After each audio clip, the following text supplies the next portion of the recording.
मैं हूं रिया रजक। जैसे जैसे चुनाव नजदीक आते जा रहा है वैसे ही चिराग पासवान को कभी कोहिनूर बता दिया जा रहा है तो कभी सीएम फेस दे दिया जा रहा है और पोस्टर वार भी लगातार शुरू हो चुका है। तो क्या है ये पूरा मामला, इस पे बात करने के लिए हमारी सहयोगी मुस्कान मौजूद है। मुस्कान, बताइए, चिराग पासवान को बिहार का कोहिनूर क्यों बताया जा रहा है, किसने ये पोस्टर लगाया है और क्या है इनके उद्देश्य? देखिए, ये पोस्टर लोक जनशक्ति पार्टी आर के कार्यकर्ताओं के द्वारा ही लगाया गया होगा और पटना के वीरचंद पटेल पद पे लगाया गया है। आपको बता दें, इसको लगाने वाले कोई और नहीं, उनके शेखपुरा के जिलाध्यक्ष इमाम हैं और उन्होंने लगाया है। पोस्टर में चिराग पासवान को बिहार का कोहिनूर कहा गया है। स्लोगन दिया गया है, बिहार मांगे चिराग। इसका उद्देश्य स्पष्ट रूप से है कि चिराग पासवान राजनीतिक छवि को मजबूत करना चाहते हैं, उन्हें मुख्यमंत्री पद के दावेदार के रूप में प्रस्तुत करना है।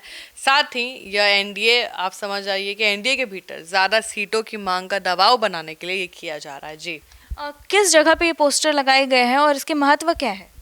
देखिए, आपको बता दें, पोस्टर राजधानी पटना के वीरचंद पटेल पथ है, वहाँ पे लगाया गया है, जो कि बिहार की राजनीति का हॉटस्पॉट माना जाता है। वहाँ पे हमेशा पोस्टर वॉर दिखेगा आपको। ये स्थान इसलिए महत्वपूर्ण है क्योंकि यहाँ पे राजद का कार्यालय भी है, यहाँ पे जेडीयू भी है, यहाँ पे बीजेपी भी है। इस क्षेत्र के पोस्टर लगाने का मतलब है कि राजनीतिक संदेश सीधा विरोधी और गठबंधन सहयोगी तक पहुँचे और ये एक तरह की राजनीतिक और प्रतीकात्मक राजनीति है जिससे प्रेशर बना सके कि सीटवा आपको देना पड़ेगा चिराग पासवान को। जी, क्या लगता है, चिराग पासवान अपने आप को मुख्यमंत्री उम्मीदवार मानते हैं?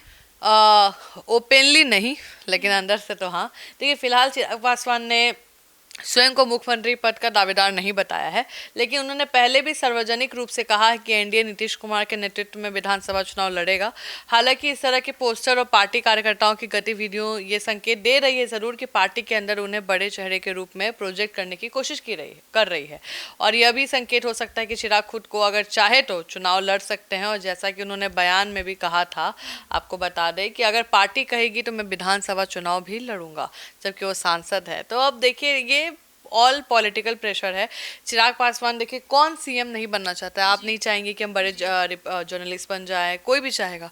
तो सबसे बड़ा अगर बिहार में कोई भी स्टेट में पद होता है वो है सीएम का पद।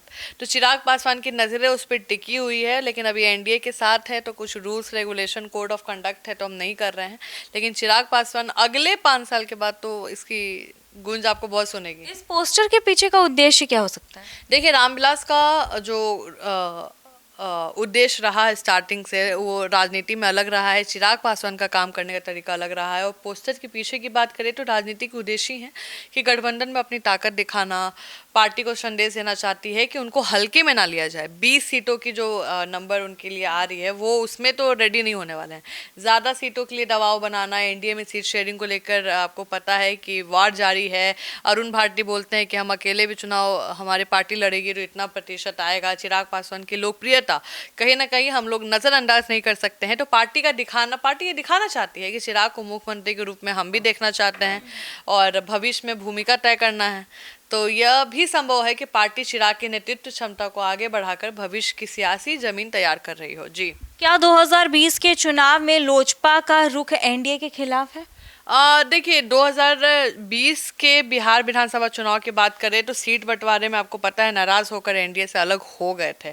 तो इस बार अभी तो चुनाव में बहुत टाइम है, तो हो भी सकता है कुछ भी, लेकिन उन्होंने जेडीयू के खिलाफ हर सीट पर एक उम्मीदवार उतारे थे और जिससे जेडीयू को बड़ा नुकसान हुआ था। आपको भी पता है कि नीतीश कुमार सिर्फ 43 सीटों पर जीत पाई थी और सबसे कम विधायक के साथ भी सीएम बनकर अभी भी सामने है। ये कदम भले ही लोजपा को बहुत सीटें ना दिला सका, लेकिन राजनीतिक संतुलन बिगाड़ने में तो महत्वपूर्ण भूमिका निभाई थी। वोट कटवा के नाम से जाना जा रहा था चिराग पासवान के पार्टी को और नीतीश कुमार को इसका भरपाई भी करना पड़ा था। जी, क्या यह पोस्टर आगामी सीट बंटवारे और चुनाव रणनीति को प्रभावित कर सकता है? बिल्कुल कर सकता है। एनडीए में सीट शेयरिंग को लेकर अब तक कोई औपचारिक घोषणा नहीं हुई है रिया, और ऐसे में ये पोस्टर लोजपा की महत्वाकांक्षा को सार्वजनिक करता है और यह सिग्नल देता है कि अगर लोजपा को मनचाही सीटें नहीं मिली तो 2020 की तरह वो अपना रुख भी बदल सकती है। तो इस तरह की गतिविधि गठबंधन के भीतर तकरार, बातचीत और सौदेबाजी को जरूर प्रभावित करती है। और आपको बता दें, ये पोस्टर सिर्फ एक दीवार पर चिपका कागज नहीं है, इसके पीछे कई राजनीतिक संकेत और रणनीतियां छिपी हैं। आने वाले दिनों में एनडीए की सीट शेयरिंग की बात करें या चिराग पासवान की भूमिका को बात करें, तो उनका सीधे संदेश है कि हमें छोटा ना समझा जाए, हम छोटे नहीं हैं और हम अपना हक लेके रहेंगे। और हमेशा चिराग पासवान एक सम्मानजनक सीटों की बात करते हैं कि जो उनको चाहिए, और ऐसे में उन्होंने 40 सीटों की मांग की है जो नहीं हो सकता। लेकिन जो हमारे पास खबर है रिया, उस हिसाब से तो उनके पास 22 से 26 सीट तो पक्का आएंगी। जी हाँ।